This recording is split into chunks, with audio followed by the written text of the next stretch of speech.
Okay. Here we go. 3, 2, 1.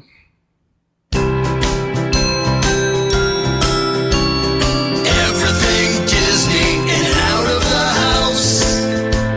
2 grown-ups and a mouse. This is Two Grown-Ups and a Mouse, episode number 17. Today we will be talking about Sebastian's Bistro. It's a restaurant inside of Caribbean Beach. And we will also be doing a spoiler light review of Incredibles 2, which just came out on digital. Everything Disney in and out of the house. 2 grown-ups and a mouse. Hi there, I'm AJ. I'm Andrew. And this is Two Grown-Ups and a Mouse. The podcast. Yes, welcome. Welcome. Hi there. Howdy. How are you? I'm good. That's good. I think so. I wasn't asking you. Okay. I was asking our listeners, how are you? They can't really answer back here. I didn't hear him. They can answer back by giving us feedback. They can go to our website, twogrownupsandamouse.com. Yep. They can go to YouTube. They can go to social media such as Facebook, Instagram, Twitter. Two grown-ups and a mouse? Exactly. And they can leave us feedback there. Yeah. Questions, comments, suggestions. Absolutely. And they can follow us. Yep. And they can listen on their favorite podcast system. iTunes, Google Play, Spotify. all of them. Pretty much all of them. We think all of them. I'm going to go ahead and say all of them. Sure. Prove me wrong. Sure. So today we are going to be talking about Sebastian's Bistro at Caribbean Beach. It is a reimagined restaurant. Yep. Because they had a restaurant there, but it's been reimagined. It is now called Sebastian's Bistro. Right. And we are going to be talking about Incredibles 2, but as always, when we do movie reviews, we save it for the latter part of the podcast, because just in case you have not yet seen it and you do not want us to spoil anything for you, we want to make sure you have a chance to say, okay, I'm going to turn it off right now. I don't want to be spoiled. Right. I want to be spoiled. I think technically you are spoiled. I am spoiled. See? I like being spoiled. Right. I'm spoiled because of you. And at the end of the movie, I spoil all your movies? Is that what you're trying to say? No, I'm saying you spoil me. Oh. You're very good to me. Okay. Thank you. You're welcome. I appreciate it. All right. But I think right now we should talk about Sebastian's Bistro. We did dine there at the end of October That's right. 2018. And I think they only just recently opened. In October 2018. Yeah, I think they had a soft open, and then they started taking reservations in the beginning of October. Right. So, and it's part of the reimagining of all of Caribbean Beach. Right. So part of it was the new restaurant. Actually, it's 2 new restaurants because they redid the counter service stuff, and then the sit down restaurant, which is Sebastian's Bistro. Right. And we left from work on a Friday, and we drove up to Walt Disney World Resort, and we had a reservation for 8:05. Yep. We parked the car at 7:57. So basically what you're saying is good timing. Yeah, pretty much. But it is Disney, and had we been a few minutes late, I'm sure they would have been understanding. Yeah. Because it's Disney. But I will give a warning to people that go there if they are sound sensitive, as I am. It was very loud outside. They do have an outdoor dining area, and they did have a live band playing. Right. And they checked us in outside. I had to ask for them to bring us inside so they could check us in because, as I said, I'm sound sensitive. Right. So just have that in mind if you're like me, so you can kind of prepare yourself for that possibility. I don't know if they do that every night or, because it was a Friday night, that's why they were playing. Anything could happen. Well, it's an outdoor bar too, so I imagine even if they didn't have live music, they're going to be playing recorded music, and it's probably going to be loud. Right. So, and there wasn't a lot of room in front of the restaurant to check people in. So right, not immediately in front, though there was, the walking path and everything was in that vicinity, so there were plenty of places to walk around and not go too far. Right. But still be in the area. And honestly, when we were waiting to be seated, we waited inside. Right. And the noise in the hallway coming from the restaurant seemed very loud. It seemed like they didn't have a lot of soundproofing. However, once we sat down, it wasn't as noticeable. Right. I think it was just the architecture of the building. For some reason, the sound just kind of held in the outer hallway. Who knows? So I was worried that it was going to be really loud once we got inside. Right. But fortunately, it really was not. Yep. So one of the first things we did when we sat down was I got a cocktail because it was kind of stressful, the drive up. It took a little bit longer than usual because, as I said, we had worked that day and we hit a lot of rush hour traffic. Yeah. And, I wanted to relax a little bit. So I got a Barbados Lily, which is Tito's Handmade Vodka, J.D. Taylor Velvet Falernum. I don't know what I was drinking, but it was good. There was also guava and lemon juice in it. So it was a nice sweet drink, as I like it. Right. I had also looked at the Guava Rita, which is Herradura Reposado Tequila, sweet and sour, and guava with pomegranate and lime juice. And if we go there again, I probably will try the Guava Rita since I already tried the Barbados Lily. We should go back, though, and since you're attempting, sort of, kind of, to pronounce all these words, that the restaurant is a Caribbean Latin-themed restaurant. So, all the, and honestly, we'll have to take your South Florida, card away because you haven't pronounced any of those very well. Uh-huh. I'm not even going to try because I will do a much worse job. Thank you. But still. So we did get I did get that, and you got your Stella Artois. Very Caribbean. Yeah, I think so. What'd you say, Belgian beer? Is that where it's from? Belgian? Yeah. Yes, very Caribbean. I think so. But a lot of people online had talked about the Caribbean pull-apart rolls. And I will preface this by saying, yes, they were good. And I'm glad we got them. However, having said that, it was a little disappointing because if we go to Yachtsman Steakhouse at Yacht Club, we get bread service at no extra cost. Well, if you go to almost any restaurant, you get bread service for no cost. Right. So it was kind of disappointing that we had to pay for bread service. Now, Right. Having said that, we never asked them, what if we just wanted the rolls without the dips on the side? Do you charge for that? Or is it a different cost, or is it complimentary? Or if we wanted more rolls, if we, because they served it with 3 or 4 rolls, Right. what if we wanted more? Could we get more? So honestly, we did not ask those questions. Right. So we don't know the answer to those questions. Right. But, and they were a little bit on the pricey side for an appetizer of rolls. Right. For just 4, because it was 4 rolls, because we each had 2. Right. And then, so it was $12. Although the sides were quite good. But I don't, it's not high on the value scale there. Right. It was guava butter, mango chutney, and Jamaican jerk oil. Did I Right. pronounce those correctly, honey? Yeah, you missed the jerk part. No, the jerk is sitting in front of me. I love you. How rude.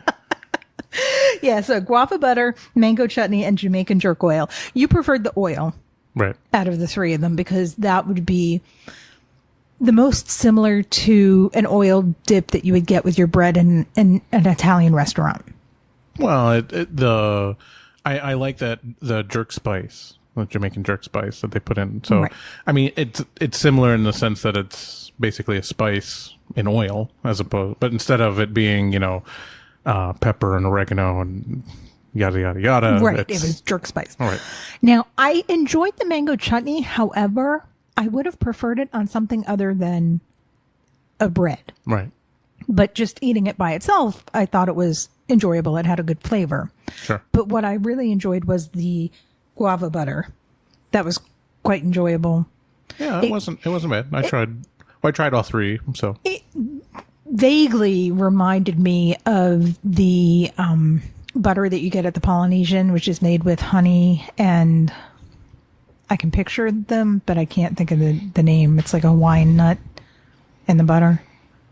a wine nut. Hawaiian. Oh, Aloha, Hawaiian, Polynesian. That I can't think of what that nut is called. peanut. No. Either way, they have a sweet butter at the Polynesian, and the guava butter in Sebastian's Bistro vaguely reminded me. I mean, they're nothing alike, but just in that, it's a very sweet butter. Sometimes they add honey to the butter, or sometimes they add something else sweet. In this case, it was guava, which is sweet. So, I don't know what else. I mean, it tasted sweeter than what you would have thought for what was in it. Right. So, but it was very good. Right. I mean, so we got that, and we did enjoy that. Mm-hmm. And I knew that I wanted dessert, and I knew we were getting that. So I wanted to get an appetizer as my meal. Right. And I got the arepa, which is slow cooked pork and chili mango barbecue sauce. Only I didn't realize what an arepa is, which is, for lack of a better term, it's a form of a pastry. And I didn't even touch the arepa part of my dish, because when they brought it out, it didn't look like a mango barbecue sauce to me. It looked like a red Italian sauce on it, which I am not a fan of. So I did eat the pork from the top. Mm-hmm. And I said this when we were eating. I said, you can tell that this is very well made. It wasn't to my liking. It wasn't something I preferred, but you could tell it was made well. Right. So that wasn't an issue. And would you like to tell everybody what you got? No, I'm still looking to see what kind of butter you had at Kona, because now it's bugging me. Mm-hmm. I'll tell everybody what you got while you look for the butter. You got a grilled skirt steak chimichurri. Right. Grilled skirt steak chimichurri with crispy yuca. And I did not try your yuca because it did not look all that appealing to me, as I've had yuca before and I'm not a fan. But I did try your skirt steak, and the skirt steak was very, very tasty. And did you find the butter? I did. Macadamia nut. Why'd you make me sit here and look all that up? Because I couldn't remember, and as soon as you found it, I knew it just popped in my head, because it's always like that. That was not on purpose. I really did forget before, and it really just popped in my head right now. Sure, we'll go with that. I said it was some kind of nut. Yes, I'm some kind of nut. You are. But we can also tell them what happened while we were waiting for our main course. We can't? It took a long time. Well, yeah, it was a dining experience. Yeah. We're not sure if she might have forgotten to put in our order, or if it was the kitchen. It could be either. I don't think she forgot to put it in, just because one of the things, and I'd mentioned it, is I noticed a lot of the other diners that were in there were also in there for a long time. So I don't know if it's just, growing pains, or, well, I guess technically it's not growing pains, it's startup pains. Right. Obviously it's still a relatively new restaurant, so they're probably still trying to get themselves going and figure out all the best ways to do their thing. So right, because they had sat us in one of those half booths, which I'm not really a fan of. Right. But we were at one table, and just to the right of us was another couple. Right. And when we first sat down, they were eating their main course. Yeah. And it took them quite a while to get their plates cleared away, order their dessert, get the dessert, and leave. So that could have been it. But the server did notice that we had been there a while. Mm-hmm. And she brought us tostones. Yep. And something else. We have a picture of it. I don't know what it was. Macadamia nut. Oh, wait, no. That's... No. I don't remember what it was. We'll post a picture on social media or on the website, or both. Right. So you could see, and maybe you'll realize what it was. But it was enjoyable. It was a different little flavor. Yeah. So, but as I said, we were talking about what I got for the main course, and I did get the arepa, and I was not really a fan of it. And the server noticed that I wasn't a fan. And she said, I can take that off. I said, no, it's not. There's nothing wrong with it. I just don't care for it, but that's not the restaurant's fault. That's just me not caring for it. Right. So she said, I'm going to get you dessert because you didn't like that, which was very nice of her. And we were planning on getting dessert anyway. But what she also did was she brought me some mashed plantains.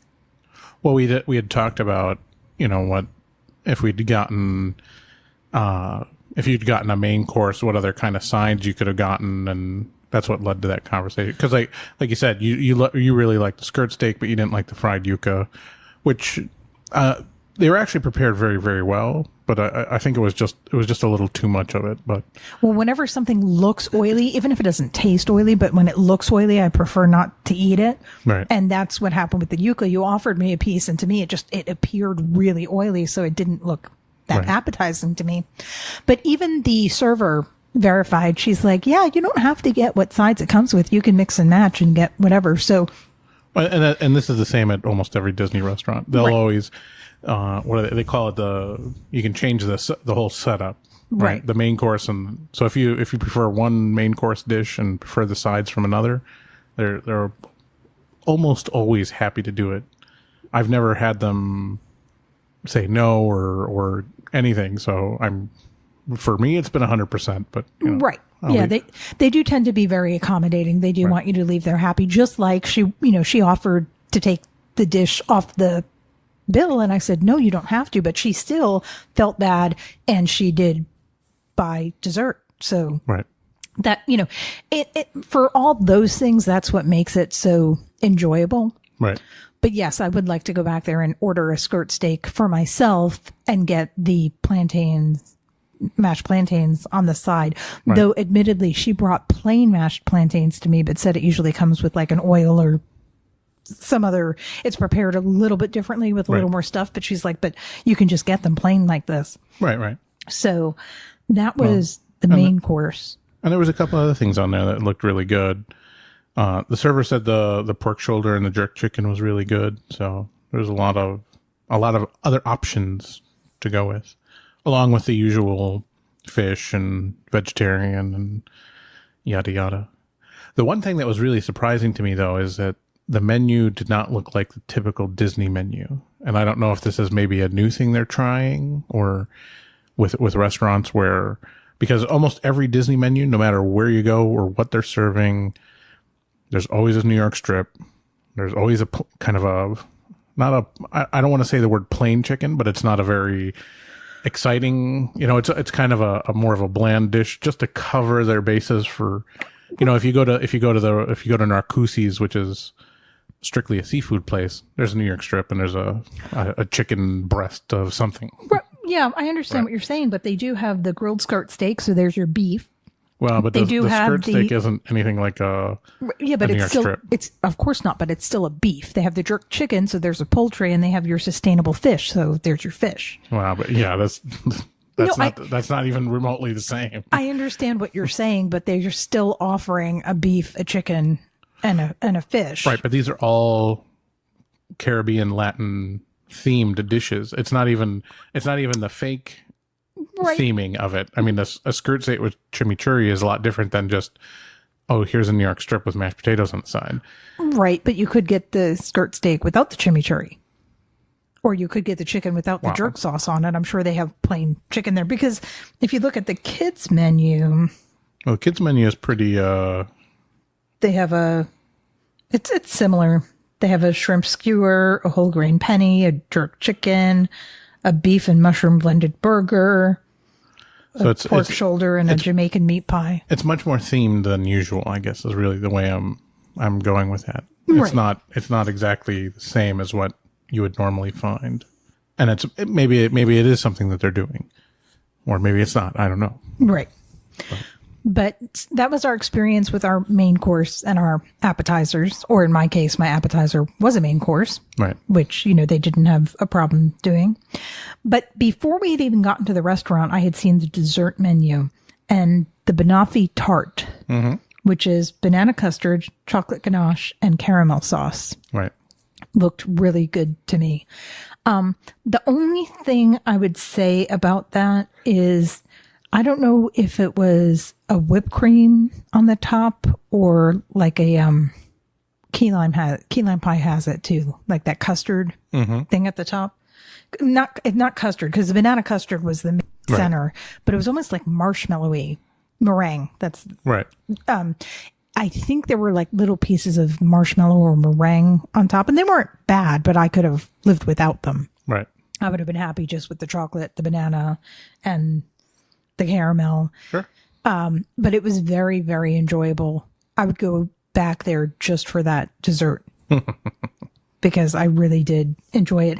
And honestly, what I also liked about the dessert was it wasn't small per se, but it wasn't huge either. So it wasn't one of those really big, desserts where it's like it tastes really good and it's really big and you keep on eating it because it tastes really good. Right.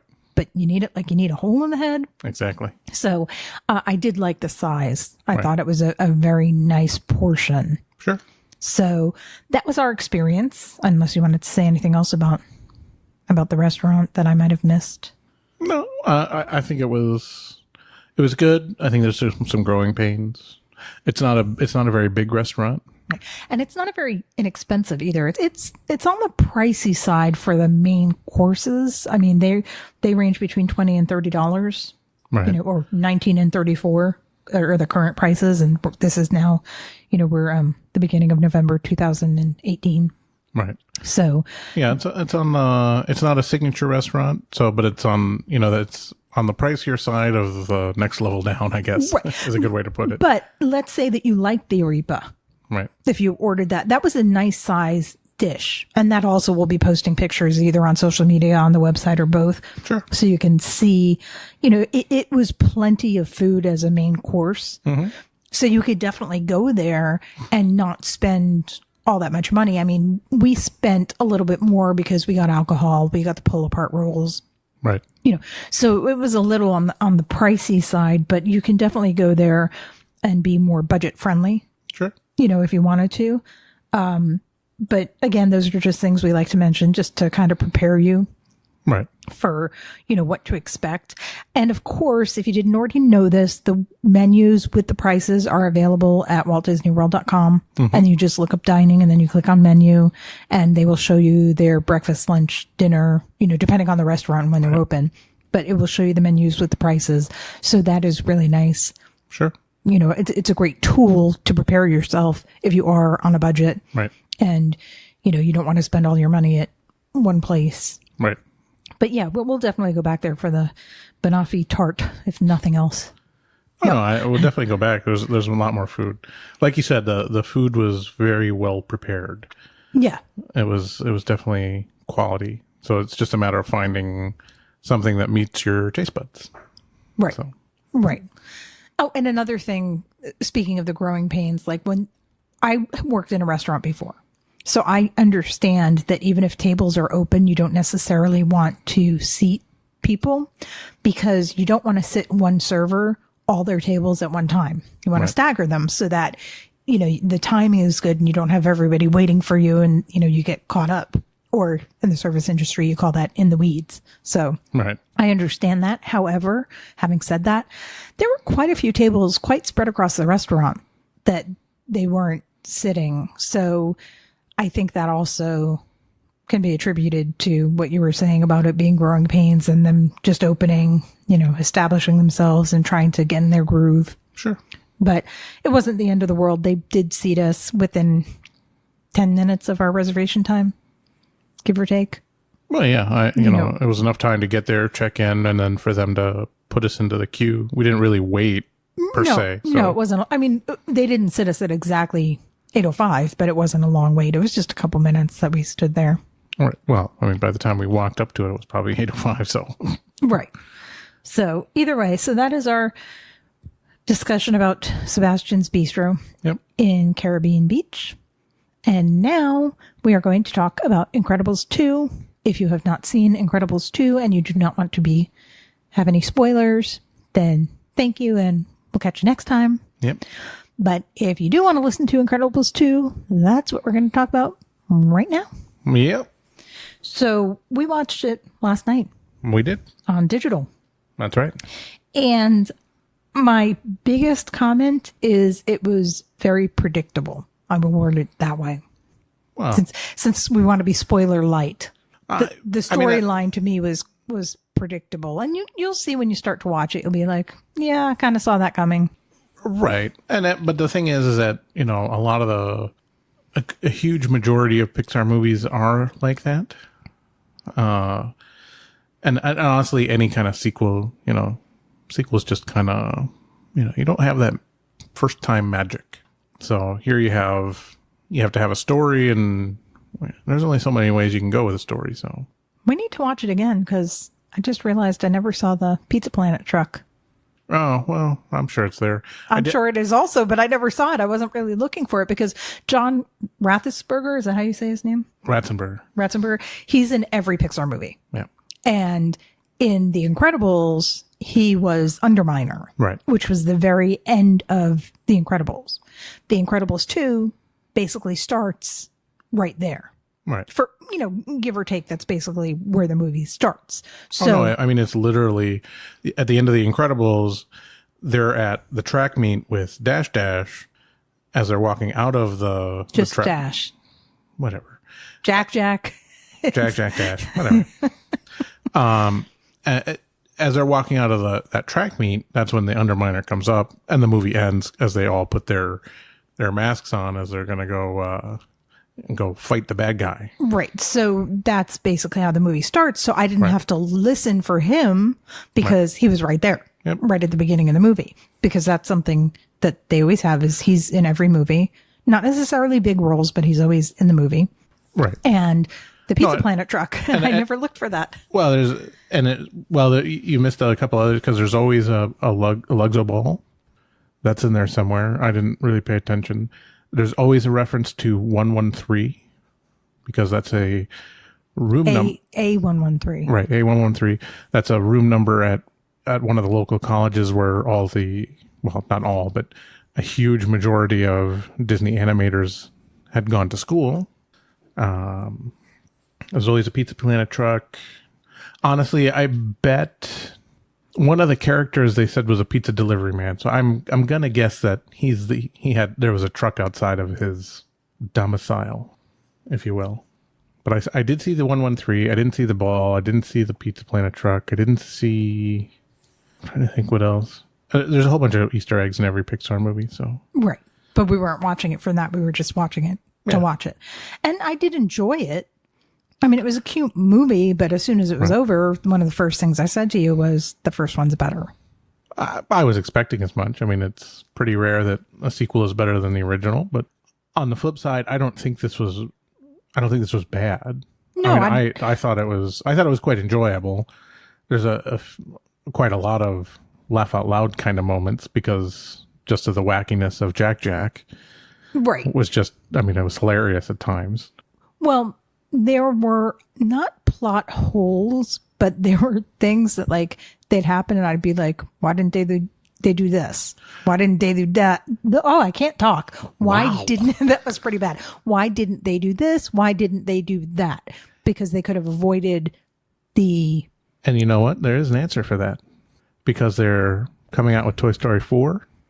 They pushed Incredibles 2 forward a year. So they had one less year to... Brad Bird even commented on it saying, because of the schedule, we know we had a few holes in the middle of the movie that we couldn't. And then of course he also said, well, now we can make Incredibles 3. Right. No, it wasn't the kind of hole where it's like, well, that doesn't make sense. But it was the kind of hole where it was like, you could have avoided the controversy if you just did this instead. Or if they had explained why they didn't do something like, that wouldn't have worked because whatever, that kind of thing. That was one of the reasons why I liked the first one better. Right. But yeah, it was enjoyable for the characters, for Jack, as you said. There were a lot of funny parts or funny comments and stuff. Right. And a lot of the actors, voice actors from The Incredibles did come back. Well, out of all the main cast, everybody did except for Dash.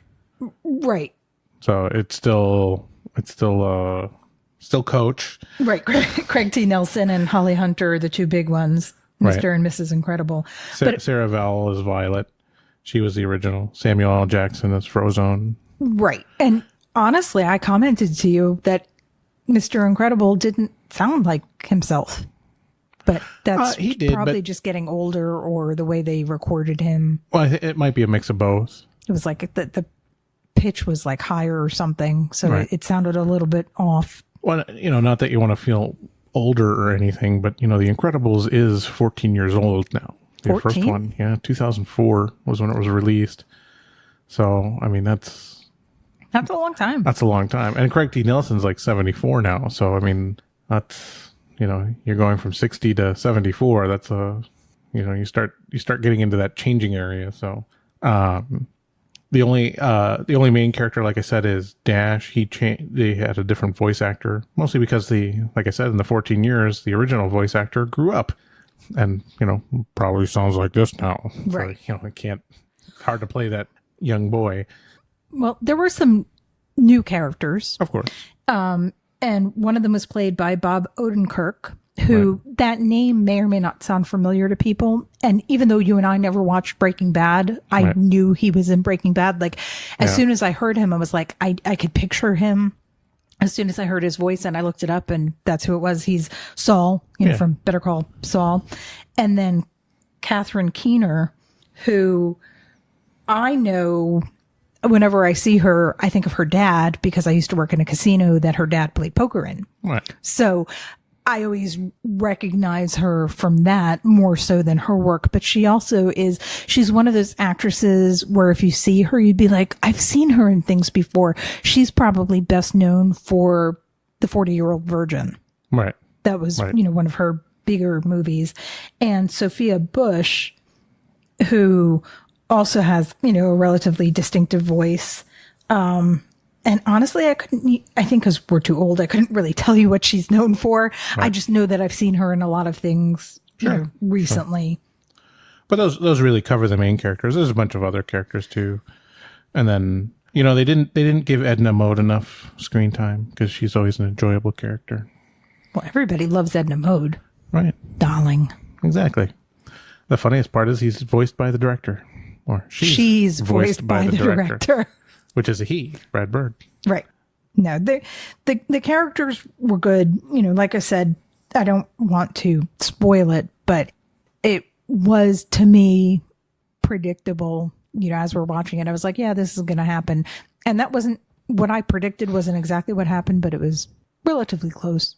Right. Somewhat close to that. That's a simple plot line. I mean, it's not, like I said, it's the same with all the, but you don't watch Pixar for high, high writing. It's not. It's not that. I mean, that's not to say that it's bad, but it's not. It's just not. It's not going to have that complexity and depth and all that other stuff. Right. We don't watch it for that. We watch it for the characters, and we watch it for those laugh out loud moments, like you were talking about, the visual, funny moments.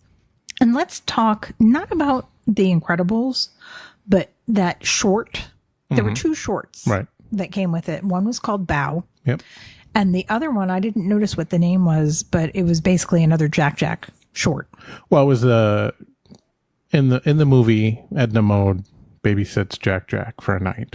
And you'll have to see the movie to understand why, but the short is what happens that night.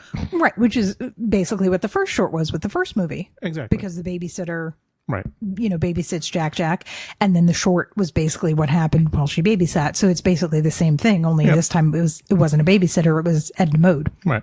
And that was really enjoyable, that short. Oh yeah. Bow, not my cup of tea. I mean, it was okay, but it was kind of.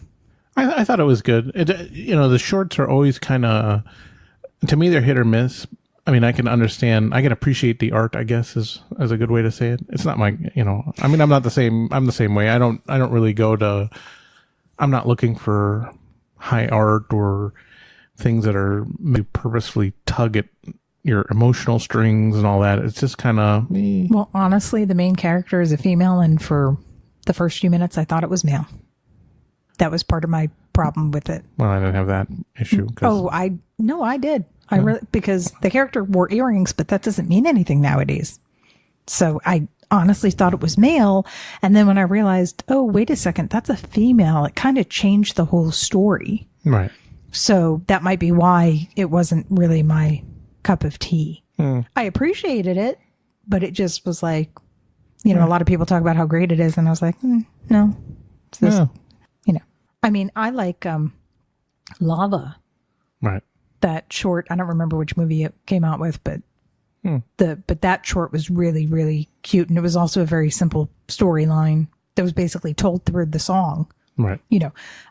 So I do like some of the shorts, but this one just, it wasn't bad. I mean, other people might look at it and say, oh, but it was so cute. But like I said, for me, I think it was because I didn't realize it was a female that kind of changed the dynamic of it. Can't help you.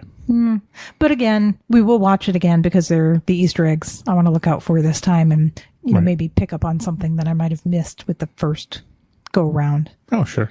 So I think we should go do that now. Sounds good to me. Nothing else on TV. So we're going to go watch Incredibles 2 again. So if you haven't already, please subscribe. We'd love to have you. Absolutely. And if you have, thank you.